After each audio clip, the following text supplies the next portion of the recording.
wanted to calculate what the tension is in here, what would you do? We would break it. We would take the ball, right, away from the ground surface. Here's the normal, here's the weight, and here would be my tension, right? I have to break it. So what do you think we should do here? Same thing, break it. Where are we going to break it? Right here, nice and easy, because it's asking me to find the values in here. I just break the thing here. And then, what do I have? I could calculate CD, I could calculate CF, and I could calculate GF. But you want to do CF. Are we doing CF or GF? The one I circled, I said we would look at later. So we're looking for CD, which is right here, CF, which is right here, and FG, which is right here. Oh, I can read that one. Okay, cool. Okay? So how many unknowns does that make here? We're gonna do this problem step by step, but I want you to think ahead first. So how many unknowns do we have here? 3 unknowns, right? If we analyze the left side of the truss, we have 3 unknowns, but how many more unknowns do we have? 2 more. If we analyze the right side of the truss, how many more unknowns do we have besides those 3? 1. In both of those cases, the left side I have 5 unknowns, the right side I have 4 unknowns. Can I solve it with only looking at one body? No, why not? Because with a 2D body, I at most have how many equations? 3. Some of the forces in the x, some of the forces in the y, some of the moments. There's no friction here. I only have 3 equations. So I need to draw, first of all, would you like to do the left side or the right side? How come? Less work, right? Less unknowns. So you have now 4 unknowns, and you need 4 equations, which means how many bodies do we have to analyze? 2. Which body do you want to analyze? The whole body. You've gotten practice now, right? Many times, isn't it nice to analyze the whole body? Why? Why have you analyzed the whole body a lot of times? Because you keep everything internal, and they're not external forces, right? So if we take the whole truss away from its main supports, is there a way for you to find N? How?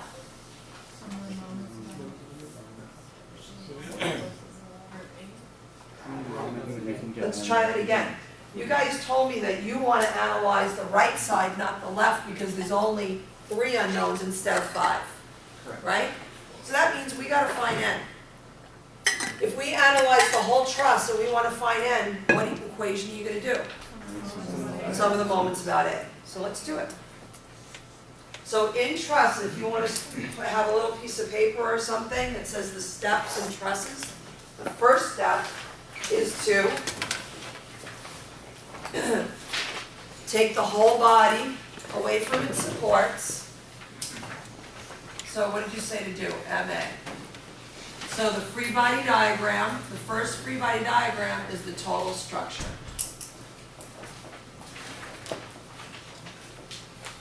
This is in trusses.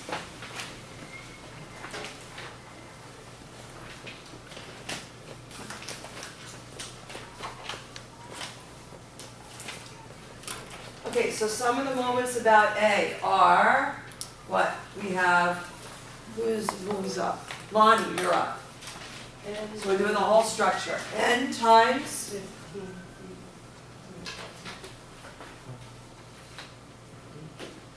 we're doing some of the moments about A of N. How many feet did you say? Did you say 15? Yes. Try it again.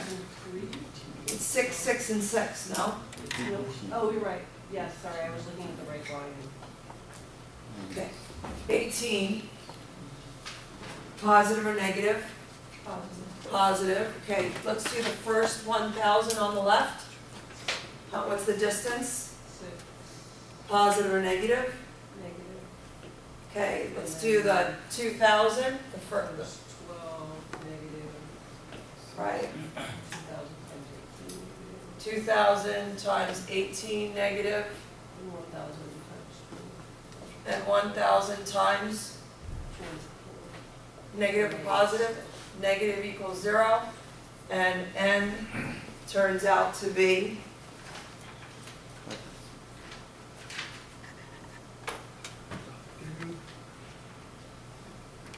5,000 pounds.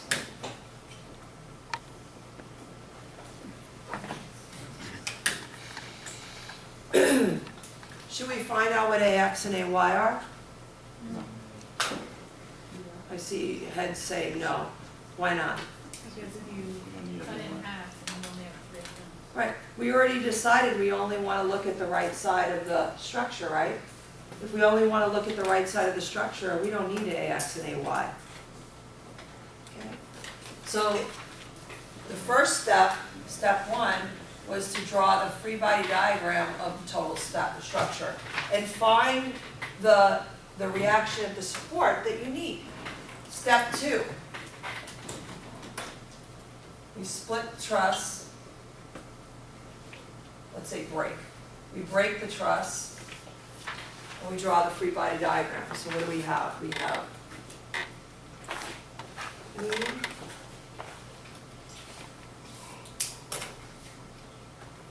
D, F,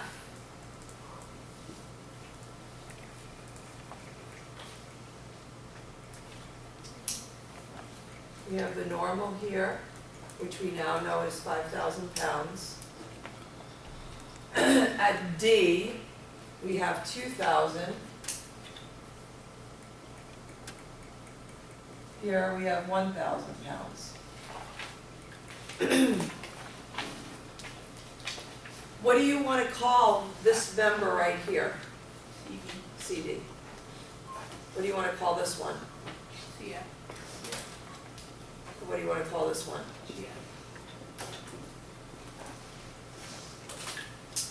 Chelsea? The one thing I'm not understanding is CD, I get that it's both of the forces on the ends, but say you have like a 1,000 pound force on the one on C and like a 5,000 on D, if you split it, would it make a difference? You're only, when you split it, you're only taking into account those external loads that are in the section. So this 200 here has nothing to do with this side, it only has to do with the I'm left just wondering side. if it's only because it's symmetrical about you have 3,000 on this side and 3,000 on that side, if Yeah. it matters. That's correct. So we're talking about statics, right? So everything has to be balanced. If I look at the left side mimics what's happening on the right side. It's exactly the same. Because everything in the end has to balance. All the forces in the X have to be equal to 0. All the forces in the Y have to be equal to 0. So whether I looked at the left side or the right side, it's going to be equal in loading, no matter where I divide it. So that 2,000 impacts the loading on the left, and because the 2,000 is there and the 1,000 and the AY, those values are going to be the same, equal and opposite of the values on the right. But if you were to break it, say at B, H, like. If you broke it here, Yeah. and we did the right side, would we have to take into account the 2,000? Yes. Would we take into account the 1,000? Yes. If we broke it right here and we were only looking at the right side, the 2,000 would count, but the 1,000 would not. Okay. Did everybody understand that question? When you're choosing to analyze one side, you're only taking into account the external loads on that side and the reactions of the support on that side. So far we decided to do the right side. The only external forces on the right are the N, this 2,000 and this 1,000, and now we have these guys. Since we broke them, the internal force now became external. Do we have to put arrows on these? Do I have to show a direction of these forces? Yeah. They're forces, right? Just like the tension. When I break the rope, I gotta put a tension and I have to put the direction. So what do you want to do? What I typically do is just draw them out. Because when I draw them out, what am I drawing? We talked about this a long time ago. It's basically I'm drawing them in tension or compression. Tension, because I'm drawing them away. Do you have to write the components of CF? No, but I need to have distances. I didn't put distances on yet, or I didn't put axes on. So X and Y, and let's do the distances. That's 6. This is 6. This is 8. And what's that? Yeah, but I'm gonna do it to 6, 8, 10 triangle. So it's 6 in the horizontal, right? 6, 8, 10. When I'm given distances, do I convert it to angles? No, what do I use instead? Ratios. So is everybody comfortable now with this free body diagram? Yes. So now you have 3 equations you can use. Let's be the most efficient. Let's use equations we have one unknown in. So, sum of the forces in the X, how many unknowns? 3. No good, we don't want to do that one first. Sum of the forces in the Y. 1 unknown, let's do that one. Sum of the forces in the Y equal 8, 10 times CF minus 3,000 plus 5,000 equals 0, and CF turns out to be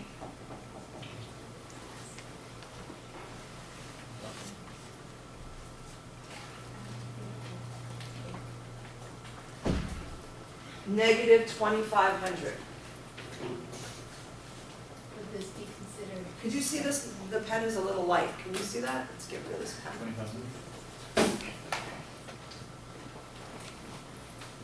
So CF turns out to be negative 2,500. Because we got a negative, what does it mean? It means it's compression. And we have to write that. Notice on the bottom of that sheet, it says, be sure to specify tension and compression for each member. Now, is it compression because I got a negative? No, it's compression because I drew it in tension. And then I got a negative to saying it's going the other way, so it's compression. Because if I wanted, I could have put CF drawn to the right. So I drew it in tension with my arrows, I got a negative. Okay, what equation do you want to do next? So we could do moments about F. Sum of the moments about F. So we have 1,000 times 6, negative.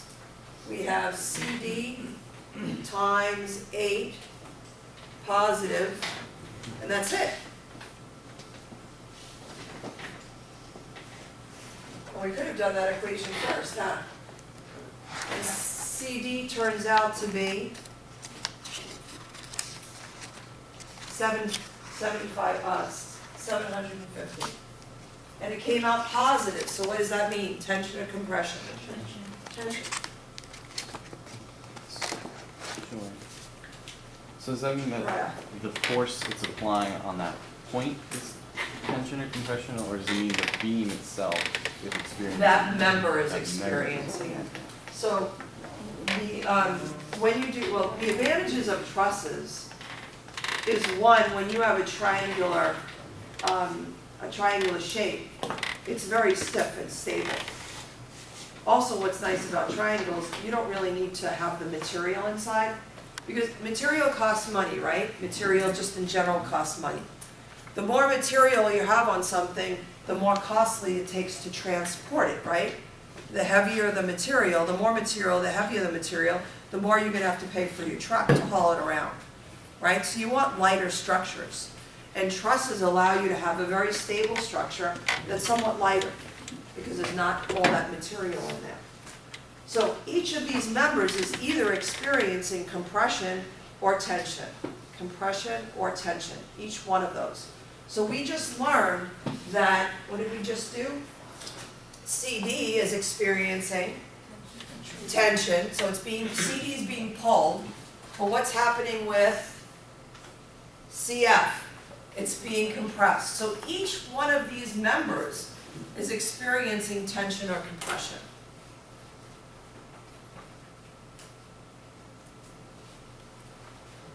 Notice we ignored the weights of the trusses. We can put them in, but we're ignoring them. Okay. Okay, so what do we have left now? Why is that? Because it wouldn't be X. Typically, the weights of each member is smaller in comparison to the loading that we're going to experience. So the loading the whole truss is experiencing is greater than just the weight that it has inside it. And because we add factor of safeties, you could ignore it. Okay, what do we do next? What do we start to find? GF. So some of the forces in the X. Okay, where are we, Lonnie? Santiago, could you walk me through this? Some of the forces in the X, because I can't see it. So it will be CD. CD, positive or negative? Positive. Okay, Will be negative. we're doing the right side. Yeah, CD is negative. Yeah. Okay, what else? CF times 6/10, Okay, and GF. negative, right? Yeah. And that's it, equals 0. And so what are we trying to find? GF turns out to be,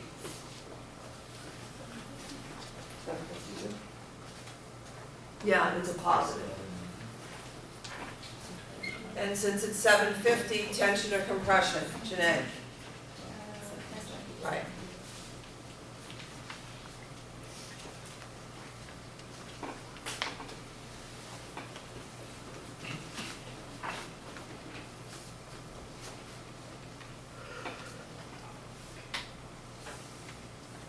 So let's go back to, why did we break it here? Sarah, we're up to you. Why did we break it here? Because there's less unknowns on the right side. That's why we analyzed the right side, because there were less unknowns. But why did we put the break here and not here or here or here? On this side. Okay. Rachel? Because we're trying to find the forces along those numbers. Right, because the problem asked us to find this one, and this one. Since they wanted us to find these, we broke it here so we could find those. But let's say they wanted us to find all of them. What would we do? Chris, you have a suggestion? All of the members, Yeah, let's say they wanted to know what the value of all the members were. we already found them. Well, we only found these 3, but let's say all the rest. Remember, we said there were 13 We would members. break them in, Break it here, Yeah. break it here, break it here, we can do all that, and break it all over the place. But in this case, they only wanted us to know this one. That'd be terrible. So, we kind of, I highlighted us doing the part that's a little bit new to us. Although, does it look that new to you? Not too much. But, so for trusses, the first thing you do is take the whole structure away from the supports and figure out which support you want to calculate. Then you figure out where you want to break it. Okay? And when you break it, you're taking the internal force and you're converting it to an external force so we can calculate it. What do you think about this? If I continued on this and this, what point is this right here? C. Can I do some of the moments about C? If in this problem, let's say in this problem I said, use a fourth equation to check. Can we use some of the moments about C, even though it's a virtual point? What's this distance here? 6, right? So where are we? Chelsea, we're up to you. Let's do some of the moments about C. Okay, then you have 2,000 times 6 negative, and 1,000 times 12 negative, and and you have GF times 8, Positive or negative? it would be negative. Negative, and one more. N, Oh, N, 5,000 times 6, positive. right? And GF should turn out to be 750. Can somebody check? I See if think it the came out GF is 750. actually negative, just because you have all negatives. Yeah, but you What's came CF? out with a negative 250, 2,500. CF is negative. Oh, yeah, got it.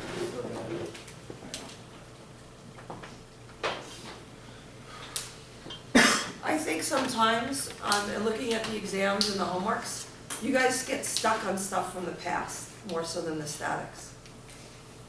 Right? Like somebody looks at that and said, oh, I'm gonna get a negative for GF, right? And what did you really do? You forgot that in math, that when you move this to the side, it's negative, and then you have a negative on the left and negative on the right should be positive. Right? Sometimes you get stuck. You make these little mistakes on stuff you've done already. So be careful. Yeah. Right, so you got 750. Yeah. Okay. So if it winds up that doing some of the moments about a virtual point helps, do it.